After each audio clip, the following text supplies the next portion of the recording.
200. This is the final lecture in our biology series, and then next week we're going to make a bridge between biology and mental health and mental well-being.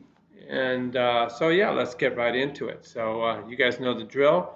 I got my hat on because I just came back from a walk. We're going to be talking about diabetes, vascular disease, and all the health consequences of that today. And you know what? No better way to fight, as you saw from Julia, cancer, no better way to fight vascular disease and diabetes than exercise. We just got back from a nice 5 mile walk here on Memorial Day, Monday, the 31st. So yeah, let's go. Let's jump right into this, guys. Awesome. Okay, so you know the drill. We're going down here. We just got some perspective, and I'm always going to bounce back to this theories of aging perspective. Um, but now we're going to talk about diabetes. Remember I was talking about, when you have overnutrition, that's a big deal. Overnutrition is the leading cause of diabetes, okay? It's called type 2 diabetes. We'll get into it right now, all right? So the video is going to go right here, okay? So what we've done is we've provided a couple simple reading exercises followed by a couple really simple videos. Now with this is actually put out by the American Diabetes Association. So it's a slide deck. It's awesome. It's in PDF file form, and it just kind of you bring it on up here, and then you just scroll down as I'm doing right here. Okay, so this is a brief overview. Okay, it talks about eating. Okay, and as I indicated, when you have a lot of nutrition, you're going to release insulin. Shows you right here, and the reason for that is then the insulin goes to your muscle cells, to your liver, and to your fat cells for the most part. And also goes into your brain, and it says, hey, you know what? We just got a shipment. It's got a load of nutrition called glucose. Let's package it away so that we can now get things done, right? And that's what this is all about, right? And once inside the cell, then the cell uses it for energy to get lots of work done, to make new cells or to rebuild itself, basically, all right? When we have really, really high blood glucose, that's called hyperglycemia, okay? Hyper meaning a lot, glycemia meaning sugar, okay? All right, so there's a number of reasons why this might happen. Maybe you're one of those unlucky people that you have what's called juvenile diabetes. And this is where the immune system actually takes out the beta cells in your pancreas responsible for releasing the insulin. So your immune system actually digests it. So these people are 100% insulin dependent their entire lives. They can start, as a child, which is sad. Type 2 diabetes is age-related, okay? And this one you don't lose your pancreas, okay? But what happens is because of a lot of different modifiers we're going to talk about, things like chronic inflammation, things like obesity, okay? And obesity releases a lot of fat into the blood, and that all causes the insulin receptors that I was talking about in your liver, in your brain, in your muscle cells to become insensitive to the actions of insulin. So what happens is you have way too much glucose in your blood, okay? All right, so when you have a lot of glucose in your blood, it acts like a sponge, okay, everywhere it goes, okay? This is called osmotic. So you're going to be thirsty. Why is that going to be? Because the glucose, okay, pulls the water, all right? Glucose is not entering into cells, okay? It pulls the water out of cells. The glucose goes down into your kidneys. Once into your kidneys, it's gone, and everywhere it goes, it pulls water with it. So you're going to have lots of urination as well, okay? And because you're losing all your fluids, you have these sensors in your brain. They're going to be saying, God, I'm thirsty, okay? Since the glucose is not going into your cells, all right, you're going to feel tired, okay? And because your vasculature is not working correctly, and there's consequences, layers of consequences, you candy coat your vasculature, it becomes inflamed, you develop these fatty plaques, all from diabetes, and then that can cause vision problems because you're not getting good blood flow to your eyes, and it causes major problems in terms of healing because you're not getting good blood flow out to your muscles and skin. Okay, so it's a kind of a domino effect of pre-diabetic to diabetic, and then the vasculature stops working correctly. Okay, you will actually, after long time, okay, begin to actually lose weight because you're not absorbing the glucose. Nausea and vomiting are another um, uh, uh, symptom. So then, okay, like I said, when you start damaging every single blood vessel and you have lots of inflammation, because sugar is a toxin, okay? High fructose corn syrup, okay, it gets into your blood, it candy coats proteins, and then it becomes a toxin. And what it does is it binds to cells, binds to your immune system, looks at it and says, what is that stuff? Okay, your immune system flips out and has this major inflammation. We've heard all about inflammation with COVID-19. That's a whole different story. But you can see how bad inflammation is. Okay, you get inflamed blood vessels, and then the blood does not go to your eyes. You become blind. You have inflamed blood vessels going to the kidney. The kidney begins to fail. You'll have to go on dialysis potentially and look for a kidney transplant. Um, because of the poor blood flow, especially down in your legs and feet, you get nerve damage. It's called peripheral neuropathy. And because of the poor blood flow, what can happen is you need to remove cellular debris and deliver goodies to all tissue. And when you have really bad blood flow, you're not getting that down in your legs. And because remember, way back when, you have lots, way back when, the previous slide, as I was talking about, you have more frequent infections. Your immune system doesn't get down there to stave off the infection. And guess what happens? You get gangrenous and we have to do amputations. Okay. Bad blood vessels to the heart attack. Bad blood vessels to the brain, stroke. You can see, and it's all from this situation of diabetes that, again, you have a genetic risk for this. If it's in your family line, you have to be super careful, but you can exercise and modify your diet, all right? So you eat lots of fiber, okay? Don't eat candy, okay? Reduce your meat intake and you'll be all good. The Mediterranean diet, guys, it's the bomb. All right. So, like I said, type 1 diabetes, you're not making insulin because your pancreas has been basically taken out by your immune system. It's an autoimmune disease, just like lupus is an autoimmune disease, just like multiple sclerosis is an autoimmune disease, neurofibromatosis. These are all these different autoimmune diseases, irritable bowel syndrome. So is type 1 diabetes. Okay, type 2. All right. Initially, you're making insulin fine, but over time, you basically push your pancreas to make so much insulin that it begins to fail. All right. You're not using that insulin. Okay. You develop insulin resistance. Okay. All righty. This gives you the numbers. Okay. Pretty rare. 1 in 20 people have type 1. Okay. Again, this is youthful. Okay. This is um, instead of age-related, it's called juvenile diabetes, all right? It's real, and why people have these autoimmune diseases is really not clear, okay? And again, it kind of goes through all the symptoms right here, all right? And how you manage it, okay? This is insulin dependence. You're going to be injecting the person with insulin. You can't give them drugs that's going to modify the response of the pancreas, which you do give type 2 diabetes because the pancreas is gone, okay? Um, this is just a little history on type 1 diabetes. Okay, type 2. Okay, what is the risk factor? Okay, overweight. Okay, if we look at the racial distributions, non-Caucasian is a higher risk. Okay, family history, like I talked about that. So it has to do with your metabolism and how well you handle nutrients. Okay, all righty. Symptoms, we already went through it: thirst, urination, feeling tired because you're not getting the glucose into the cells because your receptors are resistant, insulin resistance.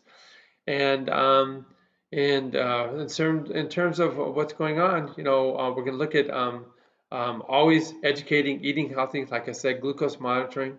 Luckily, there's these new systems, okay, that look at skin levels of glucose, okay, so you don't have to prick your finger anymore. You can just put this little patch on. Physical activity is crucial, okay, and medications, okay. One way of you've heard of hemoglobin A1C. That's one way of measuring how chronically elevated your blood glucose is. Okay, these are the risk factors. Like I said, sedentary, overweight, um, if you had gestational diabetes, okay, that's another issue for you.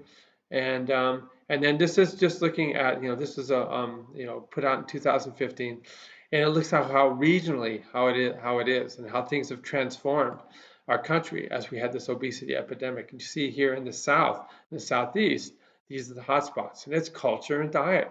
It's hotter than hell there. You can't exercise as much. All righty. And again, these are just more statistics. This big part of this class is burden, and diabetes is the biggest one. Okay, so it's the individual burden for you for financially dealing with this. It's the individual burden for you for financially dealing with the cost of healthcare for the person that has it, and caregiving if you are having to deal with them, this person and their complications. And then the big envelope of societal burden, government burden, okay, in terms of percentage of the gross domestic product going towards delivering healthcare for those people that don't have the money to do it. So it's a big, big deal, okay? It dramatically increases your mortality rate, okay? So this is just kind of going through the nuts and bolts, okay? Prediabetes is where you're teetering on it, okay? Your blood glucose levels should be resting, should be less than 100, okay? If it's at 120, you're pre-diabetic. You get up to 200, you're a full-blown diabetic, all right? All right, so these are just, things that you can look at. I'm not going to read through all these, okay? Education is key. Awesome. All right, so then this gets it into the issue in terms of the economics and global economics, okay? Again, chronic diseases of aging, okay? This is not communicable. It's not an infectious disease like our friend the coronavirus, okay? This right here is a slow, insidious disease, and it really, really will decrease your quality of life for 20, 30 years. Decrease your financial well-being for 20, 30 years. And like I said, huge economic implications in terms of global stuff. So this is put out the World Health Organization. Check it out, okay? Just by clicking right here, I'll go right there, and there it is, okay? This one's a shorty, okay? You see it's only 1-2 pages long, all right? So it's to the point. And check out, again, this global issues, okay? The concept that it's going to double between 2005 and 2030 is mind-boggling, okay? The numbers are mind-boggling, okay? And so check that out. Awesome, very cool. All right, so in here, then this again goes over some of the reasons why diabetes happens and what it looks like, okay? And it's understand we're focusing in on the most common, which is type 2 diabetes. And then, the blood sugar, it gets into the complications that I was talking about, okay? When you have elevated blood sugar, we saw this in the slide deck up here when I was going through it. And then we come down here, and John is a patient. He talks about some of these complications of having first diabetes, then vascular disease, from vascular disease, then organ and tissue failure, okay? And this goes through these complications right here. What you're going to see in terms of your eyes, anywhere the blood vessel goes, diabetes is going to impact the flow of blood, okay? That flow of blood also is not just nutrition, not just red blood cells, which is oxygen, which you need to have them function correctly, but also the immune system, okay? So we see this down here that you're going to have problems in terms of blood flow and problems in terms of immune function, okay? Heart attacks, stroke, kidney failure, blindness, all right? These are big, big deals, okay? A big part of the problem, I threw this out here because diabetics were and still are super high risk for complications to getting infected by the coronavirus, okay? And then as a result, they become diseased with the condition called COVID-19, okay? And this just kind of shows you this interaction that happens when you become obese of all these inflammatory messengers. I just throw them out here, okay? This is actually right here. Actima is a drug that blocks this, that's used in our society for people that have inflammatory disease like autoimmune disease. And we see right here TNF alpha. That's Humira, blocks this, okay? Like I said, when you have high levels of fat, okay, so you see the obese person, the free fatty acids are released from the fat, they get into the blood, okay? And then what they do is they cause insulin resistance, okay? And as a result, you can't take up the glucose, all right? So Very, very clear problem, okay? Your body responds with, hey, I'm not seeing, my cells are saying, where's my glucose? Where is my glucose, okay? It's in there, but it's just not getting into the cells because of your insulin resistance. And so then what happens? The liver says, "Oh, I know the drill. I'll give you more glucose." And so you make glucose by the liver, and that's what's shown down here, which only makes things worse, okay, in terms of vascular disease and inflammation. All righty, cool. So that's the skinny. And again, people that we could have a whole section on heart disease and heart attacks, stroke. But it all really comes down to diabetes. And then what we're going to do next week, I'm going to talk about Alzheimer's disease, and we call this type 2 diabetes. Guess what they're calling Alzheimer's disease now? They call it type 3 diabetes. Why is that? Because if we look at Alzheimer's patients, we're talking millions and millions of patients. 80%, that's an 80 of Alzheimer's disease patients have diabetes. All right. Why? Because of the compromised blood flow chronically over a lifetime to the brain. Okay. All right. So that sounds like a wake-up call. What are we going to do? We're going to reduce our BMI. All right, so this is a fun exercise, and anybody that's ever done BMI that's an athlete says, wait a minute, this is not fair, because I have my mass is thick, strong bones, thick, strong muscles, and so I don't make it in the range of this, okay? So that's why there's an adaptation. We can also look at total body fat content and also waist to hip ratios, and you have an algorithm that will make it all work. But that being said, what we want you to do in your discussion is go through the drill, check out your BMI, okay, and talk about it, okay? So this gives you the prompt in terms of what you're going to do, okay? Here are some interesting tables right here put out by the Center for Disease Control about healthy weights and BMIs, so you have some perspective, okay? It's put out there for men versus women. It's put out there in terms of Black, Hispanic, and white populations. And then also you see the drill in terms of hypertension, which is a complicated, hypertension means high blood pressure because you have your inflamed candy-coated blood vessels. Dyslipidemia, all right, when you're a diabetic, you oftentimes will have high cholesterol. You can also have high cholesterol anyways, that waxy coats your blood vessels. And then diabetes, okay? So we see it all kind of laid out here. So look at your BMI and compare it to that. And then we have it right here for another population. And this is our Asian Pacific population, okay? And guidelines. Because guess we finally have learned that everybody is different. Okay, so that's part one, okay? Then you can come down here and do a calculator put out by the Social Security Administration, where you can look at your life expectancy based on some of the issues that we've talked about, okay? And then this one down here is super fun, so I would do this, okay? So go into these sites, check it out, and then talk about it, all right? So, this is just all about having fun. So this one right here, I'll click right down. Okay, and right, what do you see? COVID-19, obesity, excess weight increases severe illness. Just like I was talking. Why? Because obesity is specifically fat found in your tummy fat, which reflects fat, is all throughout your viscera. The correct term is visceral fat. Releases factors that cause a ton of inflammation, and overinflammation is what gets people in terms of COVID-19. A lot of the drugs that were given acutely in the hospital are just anti-inflammatory drugs. They're not getting rid of the virus necessarily, they're reducing the inflammation, okay?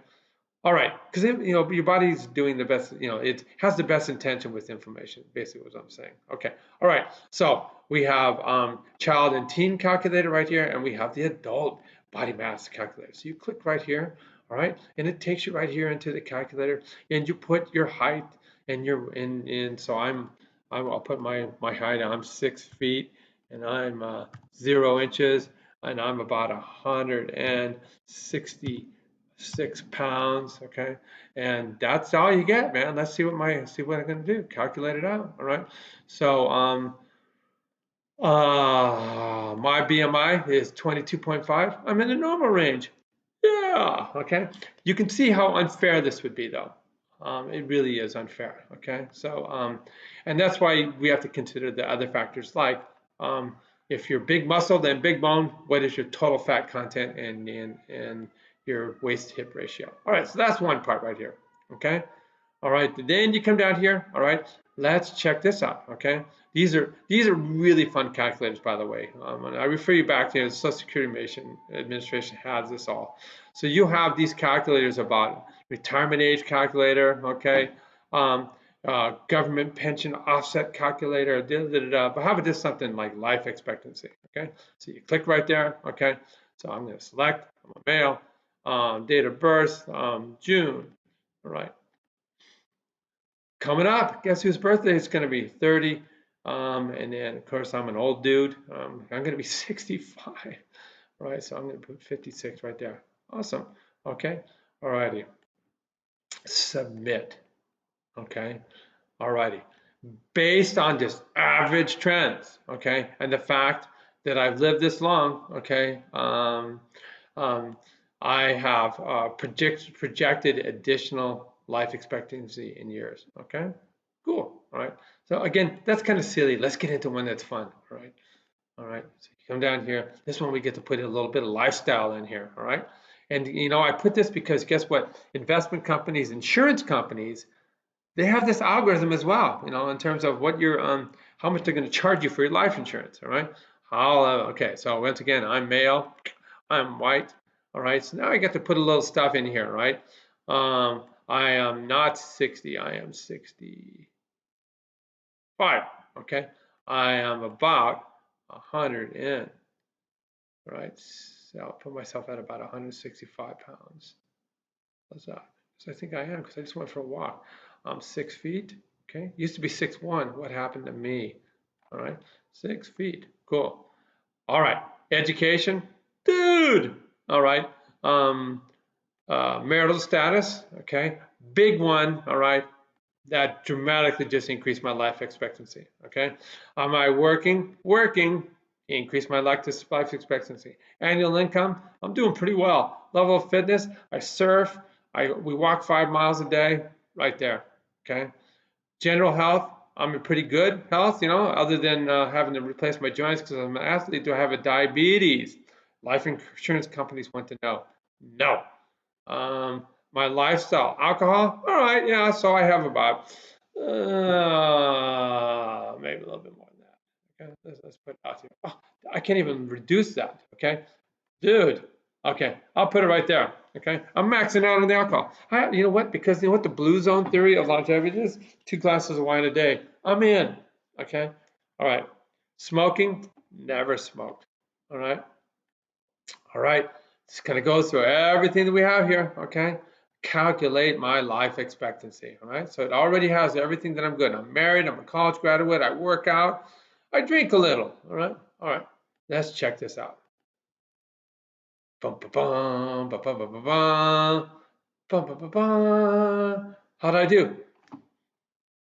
96. You can't beat that, man.